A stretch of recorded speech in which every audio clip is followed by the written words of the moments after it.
జల్లెడి పడితే ఒక్కడు కూడా నిలబడ్డా. ఇలాంటి ధైర్యం లేని జనాన్ని పెట్టుకుని వీడేం చేస్తాడు?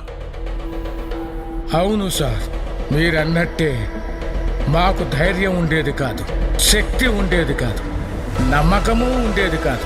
చావు మా మీద గంతులేసేది. కానీ ఒకడు అడ్డం నిలబడ్డాడని వాడిని ఖాళీ ముందు తల నరికాడు కదా. ఆ రోజు చాలా సంవత్సరాల తర్వాత చావు మీద మేము గంతులేసాం. వాడు కత్తి విసిరిన వేగానికి ఒక గాలి పుట్టింది సార్. ఆ గాలి నరాతిలో ఉన్న ప్రతి ఒక్కరికి ఊపిరిచ్చింది. మీకొక సలహా ఇస్తాను, మీరు మాత్రం అతనికి అడ్డు నిలబడకండి సార్.